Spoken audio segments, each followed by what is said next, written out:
First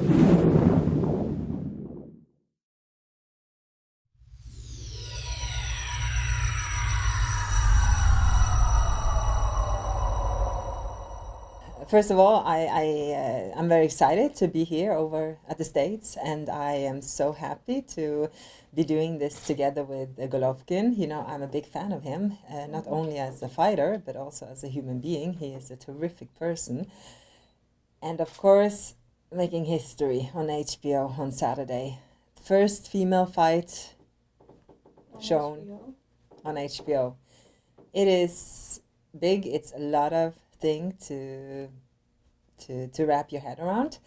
But I think the most important for me is to focus on my opponent, because that's not an easy opponent. That is No. going to be a tough It battle. Tom was there, and I was a little bit surprised because he always normally informs me when he comes to the gym, and we had sparring that day, and he said, you know, I have to tell you something, and I was like, okay, just let me do my thing first. No, I have to tell you something now, and you're going to make history on May 5th.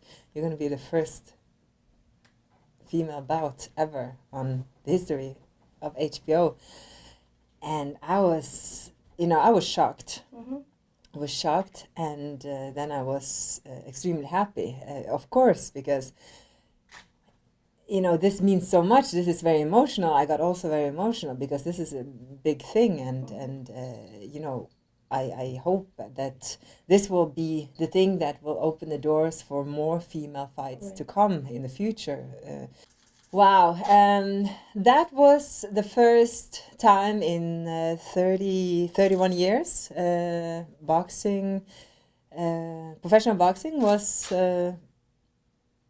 allowed in Norway. We had a ban in Norway, but that against professional boxing, which meant that I had traveled all around the world and fought in Germany, in Denmark, and Switzerland.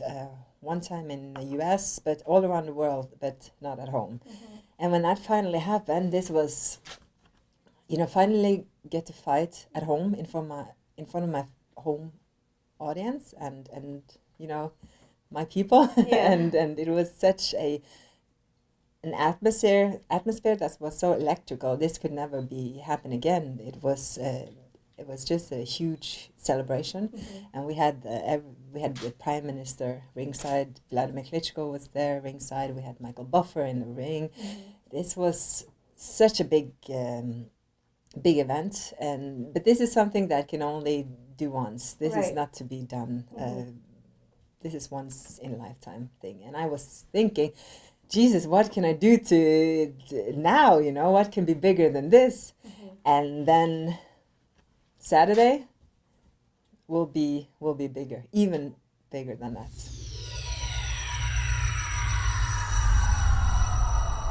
Ooh, well, I actually started with kickboxing when I was 13 years old.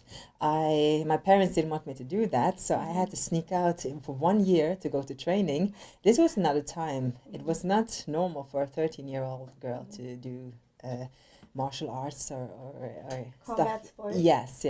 So when I finally found out, I took them to the gym. I told them, you know, this is what I want to do. This is my passion. And they, at the end, they had to cave in, you know. they were like, okay, you know what, you do your thing. And I think they're very proud today. I don't think that after the fight on Saturday, I don't think that will be the discussion, female fight or male fight anymore. I don't believe that. But of course, this was long overdue. The rest of the world, you know, normally America, the US is the one who sets the trends, and the rest of the world follows. Right. Here, in this particular case, it's actually the other way around, you know. So this is long overdue. But I'm very happy to be a part of it.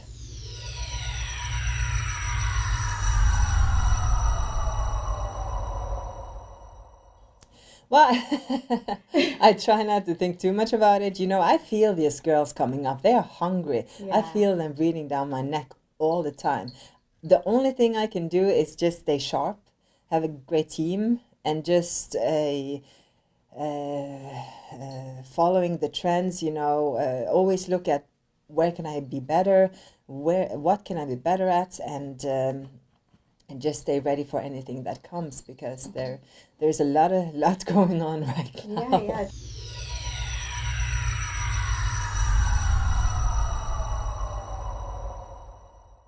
Until we get the same pay as men, I think it's okay to still do the 2 minutes round, and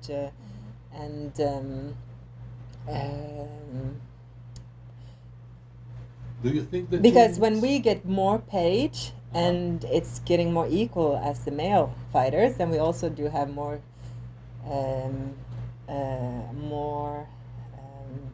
fun to train our team, to physicians, to doctors. We can have most female fighters now are like going even.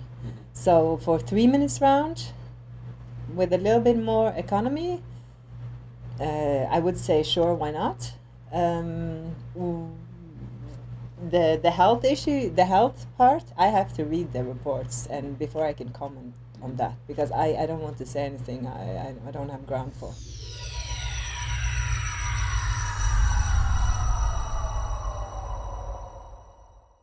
Well, I do. I never say never.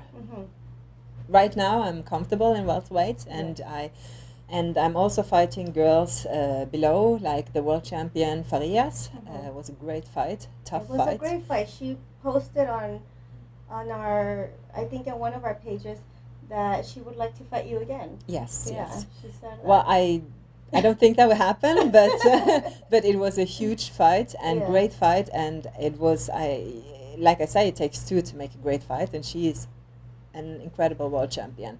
That was fun, and also I had some world champions coming up from Michaela Loren and now Kali Reis, so we are fighting girls in all weight divisions. So if I will move up sometimes, maybe, who knows? There are Clarissa Shields, of course, who would like to be. Yeah, she's named you before, I've seen. Catch weight, but boxing, it's like.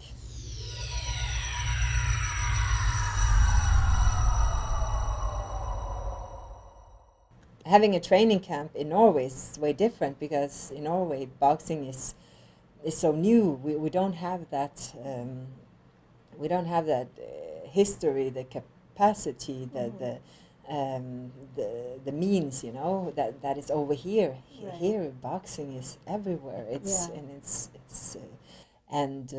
No, it's just there are boxing gyms everywhere. There's so much knowledge of boxing and. Different styles, right? Different style, for sure. And I just had a great time here all over.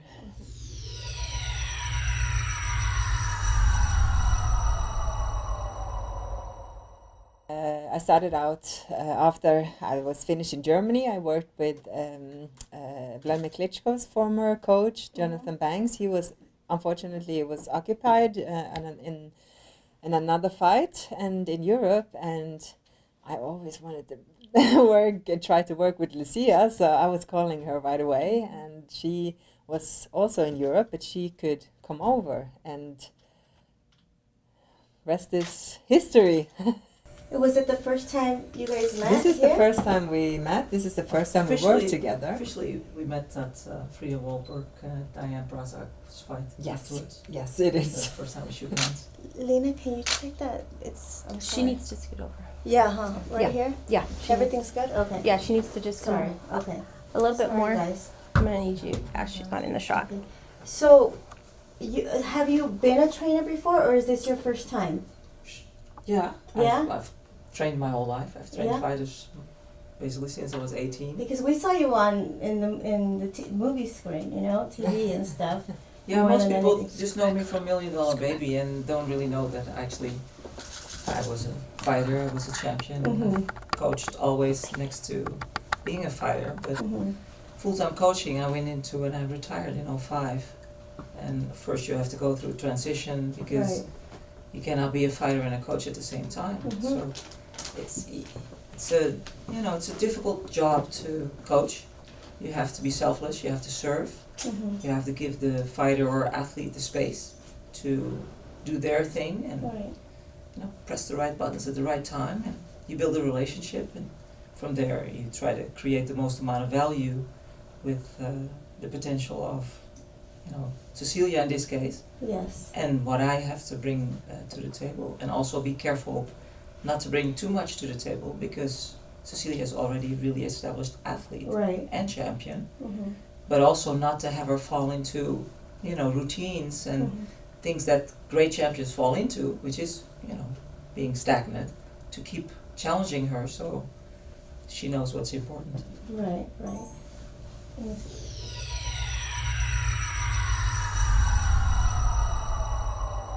Yes, it is. So normally I'm getting my sparring outside of Norway. So I have one sparring partner that is a regular, Dominic Dalton, Mm-hmm. and he just keeps me sharp. He just keeps me on the edge all the time. He's a Mhm. brilliant boxer from Detroit. Mm-hmm. He's funny. He's fun. He's such a cool guy. He is such a cool guy. Yeah. So he's always keep me sharp. And then I always like to put in like 3 or 4 girls Mm-hmm. who can have different styles and different strengths to challenge me. Mhm. Some is lighter and faster, and someone is more is bigger and stronger and Mhm. physically challenge me. So I pick girls from all over the world. I Mhm. had from Germany, from Sweden, from Poland, from the States, everywhere, and always trying to find new girls, new hungry girls, Right. because they come into the gym and they just want to. Do you know how I got the name? Tell us. It's because when I came to Germany, I was the first woman at Sauerland Promotion, which Uh-huh. was the biggest German stable at that time, and I was the first girl there. And now they have like 10 girls, under contract, and they have a female fighter on almost every show. So that is really cool. A woman of breakthroughs, definitely. And this is a beauty. Well, on Saturday it will be a war. It will be an amazing fight against Kali Reis. She is dropping down for middleweight. She's the former world champion. She is an opponent worthy of such a fight. And we both have the ability to do 10 rounds, but also the ability to stop a fight before the bell rings. And this will be a hugely competitive fight. And also you will get the old surroundings around it with the outdoor arena, with the atmosphere, and with the historical aspect as the first female fight ever shown on HBO. So I hope you will be there.